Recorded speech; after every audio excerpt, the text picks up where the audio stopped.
BA प्रथम वर्ष के विद्यार्थियों, सूर का अगला पद गोकुल लीला से लिया गया है। गोकुल लीला के अंतर्गत सूरदास ने श्री कृष्ण के बाल रूप या उनके बाल सौंदर्य का सुंदर चित्रण किया है। इसमें श्री कृष्ण की गोकुल में की गई लीलाओं और उनके बाल सौंदर्य का चित्रण करते हुए सूरदास कहते हैं, हरिमुख निरखत नैन भुलाने, वे मधुकर रुचि पंकज लोभी, ताही तेन उड़ाने, कुंडल मकर कपोल निकेडिंग, जनुरवि रेन बिहाने, भुव सुंदर नैननि गति निरखत, खंजन मीन लजाने, अधर असन अधर दुज कोटि ब्रज दुति, शशिघन रूप समाने, कुंचित अलक सिलिमुख मिली, मनुले मकरंद उड़ाने, तिलक ललाट कंठ मुकुतावली, भूषण मणिमय साने, सूर श्याम रस निधि नागर के, क्यों गुण जात बखाने। यहाँ श्री कृष्ण के बाल स्वरूप का वर्णन करते हुए कवि कहता है या सूरदास जी कहते हैं कि श्री कृष्ण के अनुपम सौंदर्य को देख करके मेरे नेत्र अत्यंत मोहित हो गए हैं, भूल गए हैं, यानी कि अपना उनको भान ही नहीं रहा है। कवि कहता है, हरिमुख निरखत नैन भुलाने, कि मेरे नेत्र श्री कृष्ण के मुख को देखते देखते ही अपने आप को भूल गए हैं। वे मधुकर रुचि पंकज लोभी, ताही तना उड़ाने। नेत्र भौरों के समान है और भौरे क्या है, उनकी रुचि पंकज में होती है, कमल के रस में होती है। जिस तरह से भौरा पंकज से कमल से उड़ना नहीं चाहता, उसी प्रकार से मेरे ये नेत्र भी हैं जो श्री कृष्ण के मुख रूपी कमल के लोभी हैं और इनके दर्शन करना चाहते हैं, इसी से उड़ना नहीं चाहते। अर्थात निरंतर श्री कृष्ण के रूप का, सौंदर्य का दर्शन करते रहना चाहते हैं।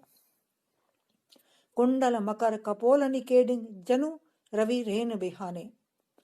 श्री कृष्ण का मुख तो कमल के समान अत्यंत सुंदर है ही, साथ ही साथ उनकी वेशभूषा भी अत्यंत आकर्षक है।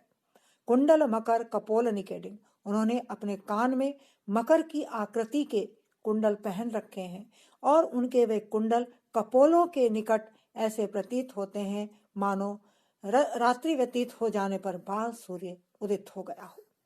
भुव सुंदर नैननि गति निरखत, खंजन मीन लजाने। उनकी भौएं सुंदर हैं, नेत्रों की गति, उनकी चपलता, उनकी चंचलता को देख करके तो खंजन पक्षी और मीन भी लज्जित हो जाते हैं। नेत्रों की तुलना उसकी चंचलता के लिए मछली और खंजन पक्षी से की जाती है।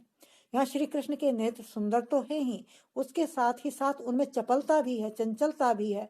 तो उनकी सौंदर्य चपलता और चंचलता को देखकर तो मानो खंजन पक्षी और मीन भी लज्जित हो जाते हैं। कहने का अभिप्राय है कि उनके नेत्र खंजन पक्षी और मीन से भी, मछली से भी बहुत ज्यादा सुंदर हैं। असन अधर दुति कोटि वज्र दुति, शशिर घन रूप समाने।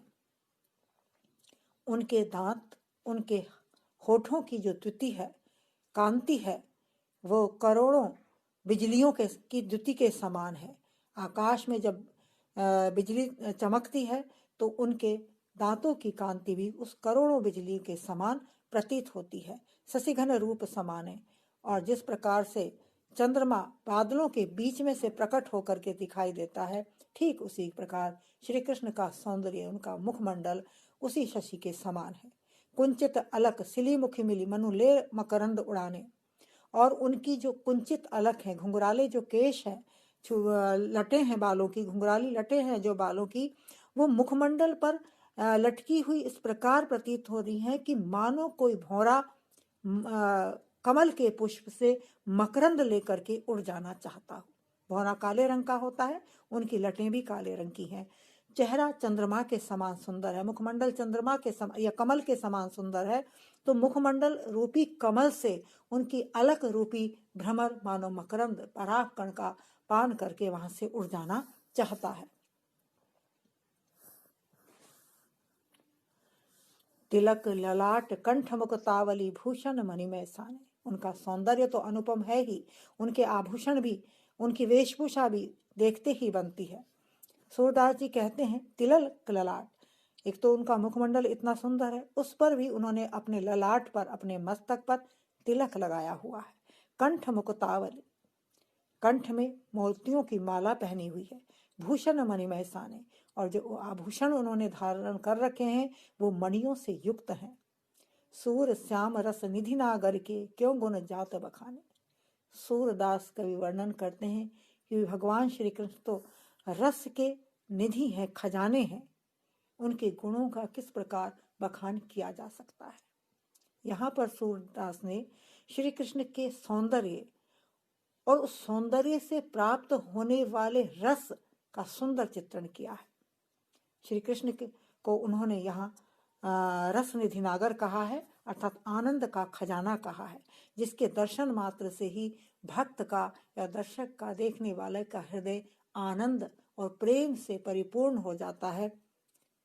ऐसी कल्पना यहाँ पर कवि ने की है। संपूर्ण पद में ब्रज भाषा का प्रयोग हुआ है। कृष्ण की रूप माधुरी का सुंदर वर्णन तो यहाँ पर किया ही गया है। कुंडल मकर कपोलनी, मकराकृति के कुंडलों का सुंदर जनु रवि रेन बिहाने में उत्प्रेक्षा अलंकार का प्रयोग हुआ है। खंजन मीन लजाने में उपमा रूपक अलंकारों का प्रयोग किया गया है। श्री कृष्ण की रूप माधुरी का सुंदर चित्रण इस पद में कवि ने किया है।